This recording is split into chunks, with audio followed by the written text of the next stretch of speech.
오늘의 도덕놀이는 경제에 대한 이해와 가치에 관한 고찰을 함께 해볼 수 있는 놀이입니다. 평균적 정의와 배분적 정의에 대해서 생각해보게 하고 소득 분배의 불평등을 인식하는 것이 오늘 도덕놀이의 포인트입니다. 놀이를 통해서 형식적인, 절대적인 평등이 공정한 것인가 아니면 실질적인, 상대적 평등이 공정한 것인가에 대해서 직접 생각해 볼 수 있는 놀이 활동입니다. 오늘의 활동, 경제활동을 해요 소득 분배 게임입니다. 먼저 이 활동은 역할을 확인할 수 있는 신분증을 뽑으면서 시작하게 됩니다. 그런 다음에 주어진 역할에 따라서 경제활동을 하면서 일주일을 보냅니다. 그런 후에 각자의 소득을 확인하고 함께 이야기를 나눕니다. 다음 새로운 일주일을 맞이하기 전 황금 열쇠 카드를 뽑아 미션을 받게 됩니다. 그리고 다시 일주일을 경제활동하며 보낸 후에 활동을 마치게 되고 공정에 대해서 이야기를 나누고 활동 소감을 나누며 마무리하게 됩니다. 이 게임의 역할들은 크게 세 그룹으로 구분되어 있습니다. 먼저 첫 번째 그룹은 기업가로 구성되어 있는데요. 이 그룹의 수는 2명에서 3명 정도가 적당합니다. 이들은 매일 평등하게 소득을 1달러씩 받지만 이들이 운영하고 있는 기업에 계약된 마트에서 매일 프랜차이즈비를 2달러씩 받아 추가 소득으로 가질 수 있습니다. 두 번째 그룹인 B그룹은 마트를 운영하고 있습니다. 이 B그룹의 수는 A그룹의 숫자의 2배에서 3배 정도로 맞춰주시면 될 것 같습니다. 이들은 매일 평등하게 소득을 1달러씩 받고 그 외에 각자가 운영하는 곳에서 경제활동을 해서 손님에게서 수입을 얻습니다. 또한 계약된 기업에 매일 2달러씩을 프랜차이즈비로 지급해야 합니다.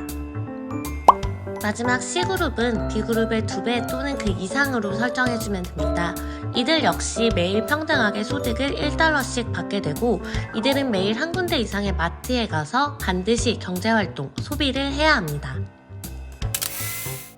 A그룹이 N명이라면 B그룹은 2N에서 3N, 즉 2배에서 3배 이상, 그리고 C그룹은 또 그 B그룹 인원의 2배 이상이 되도록 인원을 분배해야 하기 때문에 학급 인원수에 맞춰서 적절히 그룹별 인원수를 정해서 조정하도록 합니다.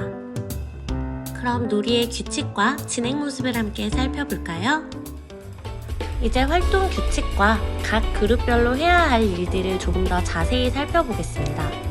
첫 번째, A그룹은 기업가들로서 국가에 세금을 지출해야 합니다. B그룹은 마트를 운영하는 사람들로 이 B그룹은 계약된 기업에게 프랜차이즈비를 내야 합니다. B그룹은 각자 계약된 기업이 다릅니다. 그래서 역할 카드를 잘 확인해서 내가 계약된 기업에게 돈을 지출하는 것이 중요합니다. C그룹은 각각의 가게를 운영하는 사람들로서 B그룹에 가서 소비 활동을 하게 됩니다. 이 C그룹도 각자 정해진 마트에서만 소비 활동을 해야 합니다. 이 각 그룹의 구성원 수는 아까 설명드렸듯이 일정 비율로 적어져야 하기 때문에 처음부터 학생 수를 고려해서 인원을 고정하고 시작해야 합니다. 각 그룹은 색으로도 구분할 수 있습니다. 놀이 활동 시 진행 상황을 그림으로 함께 보시겠습니다. 먼저 첫째 날에 각자 공정하게 1달러가 지급됩니다. C그룹은 B그룹에 가서 소비 활동을 하게 되겠죠. B그룹은 계약된 A그룹에게 프랜차이즈비를 제출하게 됩니다. A그룹이 세금까지 다 지출하게 되면 하루가 끝납니다. 하루 활동을 마친 후 소득 분배의 모습입니다. 둘째 날이 되면 역시 똑같이 공정하게 돈 1달러가 지급이 됩니다. 그리고 역시 C그룹은 B그룹에 가서 소비 활동을 합니다. B그룹 역시 A그룹에게 프랜차이즈비를 지출하게 됩니다. 마지막으로 A그룹이 세금을 지출합니다. 2일차 활동을 마친 후 소득 분배의 모습입니다. 이런 식으로 계속 3일, 4일을 지내고 마지막 5일차에 역시나 똑같이 1달러가 지급되고 C그룹은 B그룹의 마트에 가서 소비 활동을, B그룹은 A그룹에 프랜차이즈비를 지출하고 A그룹은 세금까지 지출하게 되면 하루가 끝납니다. 5일간의 경제활동을 마친 후의 소득 분배 모습입니다. 확연한 차이가 보이죠?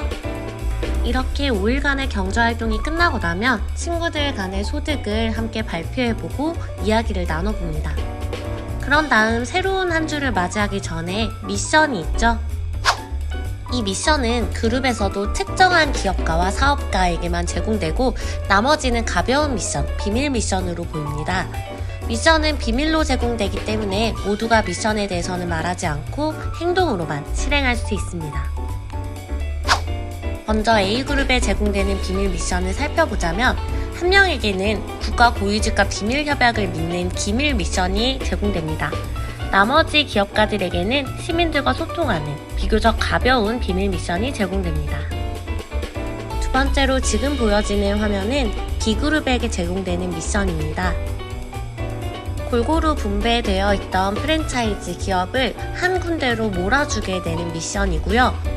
그 외의 친구들에게는 역시 게임에게 큰 영향을 미치지 않는 비밀 미션을 주게 됩니다.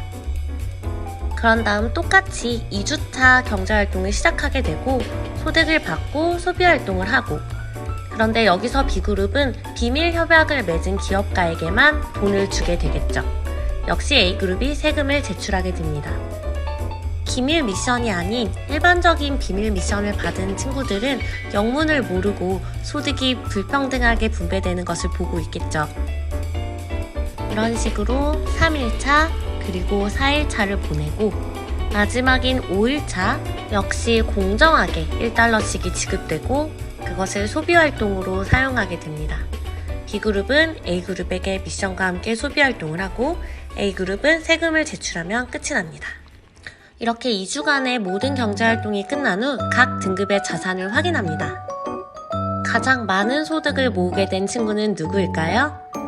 이렇게 가장 많은 소득을 모은 친구를 인터뷰하고 어떻게 해서 가장 많은 소득을 모을 수 있었는지, 또 이 기본소득은 어떻게 주는 것이 적절하다고 생각하는지, 불공정하다고 느낀 것은 없었는지 등의 인터뷰를 하게 됩니다.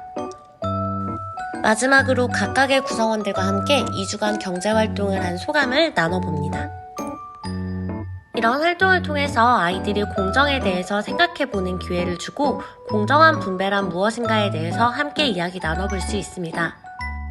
또 아이들이 직접 느낀 소득 분배의 불평등을 함께 이야기 나눠보고 이런 소득 격차가 노력이나 능력에 의한 것인가와 같은 생각해볼 만한 주제를 정하고 후속 활동을 이어갈 수도 있습니다. 이러한 도덕놀이는 아이들에게 다양한 가치와 관련한 입장을 직접 체험하게 해서 가치 판단의 다양한 관점을 제공해 줄 수 있습니다. 활동 진행용 PPT와 역할 카드, 미션 카드 등 필요한 준비물은 모두 아리쌤 스쿨 카페에서 만나보실 수 있습니다.